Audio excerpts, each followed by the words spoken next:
tss.thesan. In this video, I'm gonna share with you 5 tips in sejarah that you must know as a SPM candidate. So if you haven't watched the first part of this video, make sure you check it out at first. The video link is here. It is about my self-created method in memorizing sejarah, which allows me to come up with this result after revising for only 1 day before the exam. So make sure you check it out at first before you watch this video so that you can perform better and better in your upcoming sejarah exam. Right, so back to this video, the tips that I'm gonna share with you later are all the tips and advice from the real SPM examiner in 2023. And for your information, those tips really contribute a lot to my sejarah results in my trial and 2022 SPM exam. So make sure you watch this video till the end so that you won't miss out any information that's gonna help you to secure your marks in the upcoming SPM. Right, so let's check it out. So first one, for some complicated content in sejarah, try to memorize them before we sleep. Why? Because actually there are a lot of studies show that learning and memorizing new things before we sleep results in better recall compared to learning and memorizing during the day. So what I did is, for the difficult and complicated parts, I will memorize it before I sleep, and after I wake up, I will record it immediately. That is the first tip. The second tip is that during exam, for the sejarah kertas 2, we have structural and essay questions, right? For all of the questions, write down all you know. Don't mind if it is correct or not. I have 2 sejarah teachers. Both of them are SPM sejarah markers.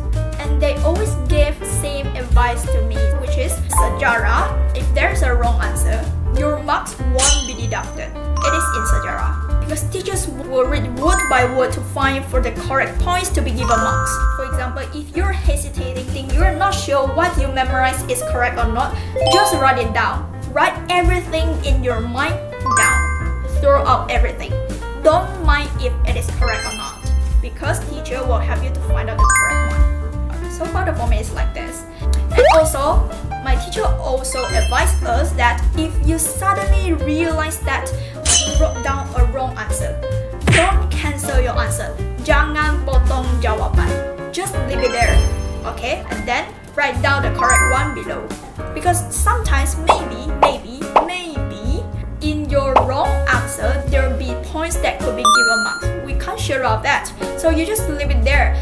Even though in the end, the wrong answer still remain incorrect and no points you gain from the wrong answer, it doesn't affect anything, right? Just leave it there. Don't waste your time to cancel your answer, okay? Just leave it there and write your new idea below. This is how it is so far in sejarah. But there's one thing, format always changes, so you have to be up to date. While teacher is teaching, please pay attention, because usually if there are changes in format, teacher will let you know immediately.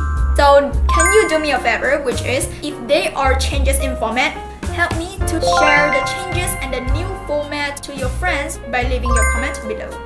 Alright, so the third tip is, I'm the SPM 2022 batch, which means I set for my exam in earlier this year, which is 2023. So during my batch, for sejarah paper 2, we are given a buku jawaban. So it is actually like a book, but inside there, it is actually a test pad. If I'm not mistaken, we have about 14 or 16 pages of test pad given. But if it is not enough, you can raise up your hand and ask for more test pad. No problem. You have the right to do so as the candidate. So for my batch, the buku jawaban is only for us to write down our answers for the essay questions. So my teacher advised us to do like this. Use 1 page for 1 question. For example, for 5A, I use the whole page. 5B, I use the whole page. 5C, I use the whole page. And make sure you label correctly and clearly which question you are answering. Like 5A, 5B, 5C. You use the whole page. Although sometimes for the first question like 5A, the marks will be like 4 or something, so we may have shorter answer, but you still do it for a whole page, which means after writing short paragraph for 5A, then turn to the next page to answer 5B. Why? just in case later on when we check back our answers, we have new idea, we can add our new ideas below. Or if we suddenly realize that it is wrong, don't cancel the answer and we still have space to write down the correct one below. So that is the third tip. And the fourth exam tip is that while you're doing your KBAC question, you always can try to answer the question from 3 aspects: politics, economy, social. TES, test. And make sure you always give extra points. Write down as much as you can. Right, so now I'm going to share with you the tip for you to score higher marks in your paper 1, which is the objective questions. So that you can use quizzes to do the past year, trial, and SPM questions for paper 1. Because for me, looking at the exam paper for a whole day is so boring. So instead of that, I will use quizzes to do the past year, trial, and SPM questions. And another benefit of using quizzes is that I don't have to mark for my answers. It really helped me to save a lot of time, and also it will make the process a little bit more interesting. By using quizzes, usually I could complete one set of paper which contains 40 questions in about 15 minutes only, which means in a day I can definitely complete 4 sets of questions in about 1 hour. Even sometimes I complete them in less than 1 hour. But it doesn't mean that you have to do them continuously for 1 hour. You can definitely separate it like one set of questions in the morning, another set in the evening, another set of questions in the night. It is up to you. And if the exam is approaching, basically I will settle 8 sets of questions in one day, which only spend about 2 hours. And again, you can separate them if you want. In the end, you will find that most of the time the questions are just kept repeating. So at that moment, you will be quite relaxed when you're dealing with your exam, because most of the questions are quite similar as the one you did before. While the questions in quizzes, they're not arranged properly. If we are doing the paper 1 in the real SPM exam, the questions are arranged according to the chapter. For example, chapter 1 will be at the top, below will be chapter 2, below will be chapter 3, 4, 5, 6, 7, like that. They will be arranged nicely. But in quizzes, they will be arranged randomly.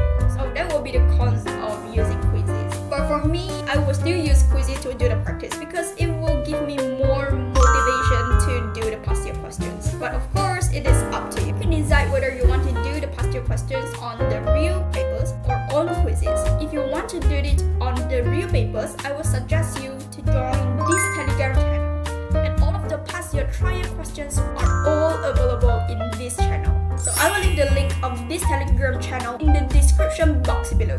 So make sure you check it out. Alright, so that is the end of this video. And for more information, I will share how I score 4 marks in my FMAT and my math in the following videos. And I will upload videos on every Saturday. And whenever I upload new videos, I will post a story on my Instagram to inform you. So feel free to follow my Instagram in case you miss out any information. So make sure you like this video and share this video to your teachers and friends. And also subscribe to my YouTube channel. I will continue to produce high quality videos for self-development. Alright, so stay tuned, subscribe me on the sun.